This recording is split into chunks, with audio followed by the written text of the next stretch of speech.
Good day everyone. So it's me again. This is Janice Konya. Now we will make a video uh, about Aplan 3. So first, let's go to the scenario description. So the vessel is departed from Kabugay Bay, 13 degrees 32 hours 5 minutes north, 124 degrees 16 east at 0300 on December 7, 2020, bound to Tacloban Pilot Station, 7 degrees 27.5 minutes north, 124.52 east. So ship's loaded draft is 9 meters and speed is 10 knots. So let's go now to the performance criteria. So lay course on the charts from the departure to arrival position, clear from any underwater obstruction and hazards. So we have here the where's my triangle. So have our equipment is calculator and the triangle. So I calculated it first and get the distance so that I can video it and my own and explain it. So first, dito tayo sa from here from Birakbang to Kabugay Island, Kabugay Bay rather. So I already measure it. So 182 here. So 182 degrees through with a speed of 10 knots. And also here, from here is 187 10 knots, speed of 10 knots. And then here, which is 156 degrees 10 knots. And then so don't be confused here ha, dahil kinuha ko lang yung mga pinoint ko lang yung mga lighthouses niya, pero ito talaga yung course line niya, so dito hanggang dito, but pinakita ko lang yung mga lighthouses. So from here is equals to 156 10 knots. So also from here is 150 10 knots. And lastly is here is 92 degrees and 10 knots. So next is use terrestrial charted object turn bearing for course alteration. So charted datum, so from Birakbang is 46. This is a shallow water. So and the Diamante rock is 48, which is rock awash. So next is use the available tide table to determine the height of the water during passage on the nearest underwater obstruction. Use the calculated height tide table to determine the actual depth water during passage on the nearest underwater obstructions. Lastly is use the calculated actual depth of the water during passage on the nearest underwater obstruction to determine the actual keel. So I have here So from Kabugay to Tacloban. From Kabugay to Tacloban, from the timetable, so the total distance is 141, and the ship's loaded draft already given in the it's already given in the ship's particulars. So we have here 9. The speed of 10 knots already given, and also it is given in ship's particular.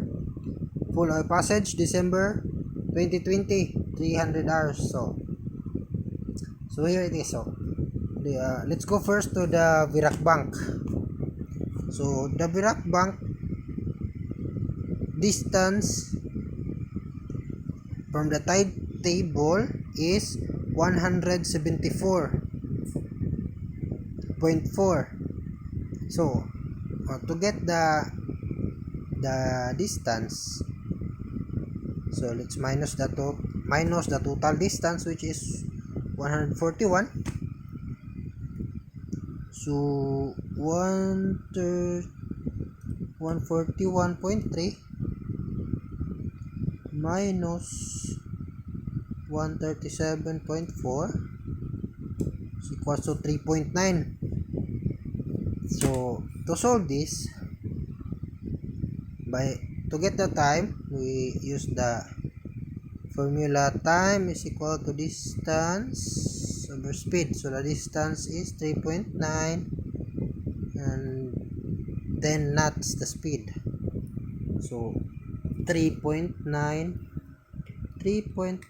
divided by 10 is equals to 0.39.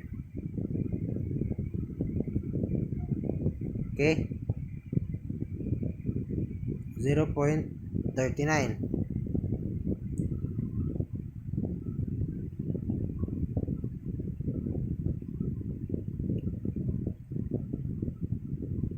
So the departure is 3, so plus 3 for the departure.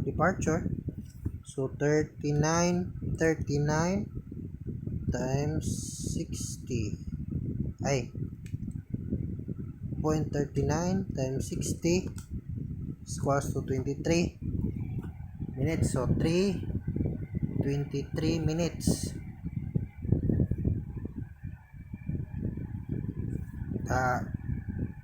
Time. So when I look at the tide tables, 3.23, the height of the tide is 0.4. So let's go to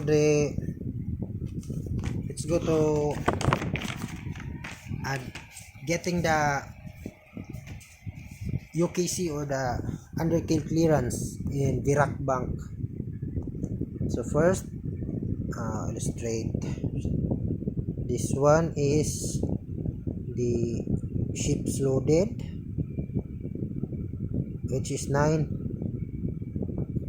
and here is the UKC, which is the water, assuming this is a vessel, a perfect vessel. This one is the height of the tide, which is 0.4, and the charted datum is 46.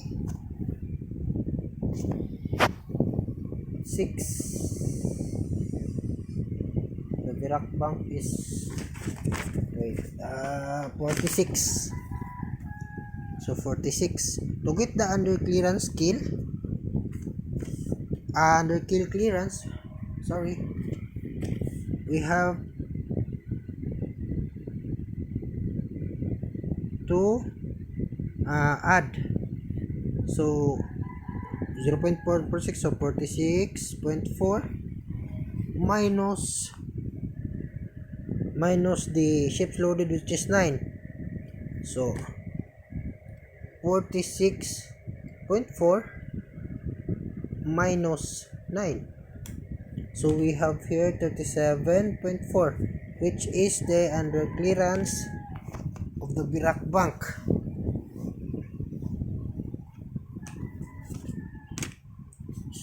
The Birak Bank. So now let's go to the Diamante Rock. So here, the Diamante Rock. So as I see the distance in Diamante Rock in the tide tables, so I have 69.9 miles, and just like Birak Bank, in Birak Bank, so we minus the total distance, which is 141.3 minus the 66.9 equals to 74.4 here, and then height of the tide is 0.1. So how did I get the 0.1, the height of the tide? So it's the same process. So getting the time is equals to distance over speed. So 74.4 is the distance on the speed of 10 knots. So 74.4 divided by 10, which is 7.44.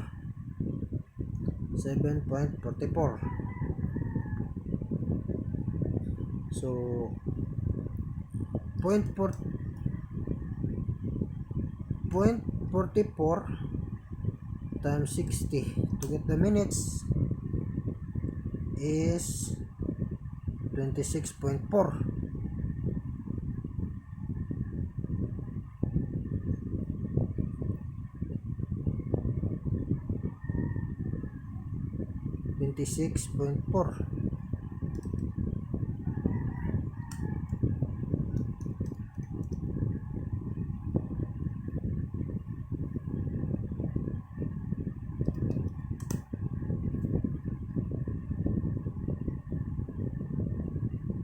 So the height of the tide is 0.1. So it's the under clearance.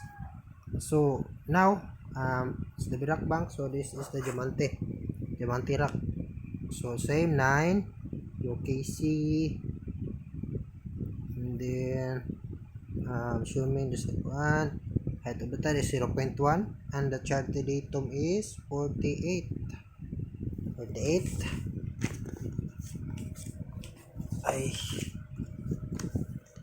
Charted datum is 48.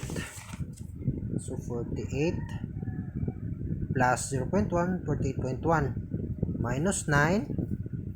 So we have 39.1, the UKC clearance. 39.1. So I think that's all. So stay safe and God bless.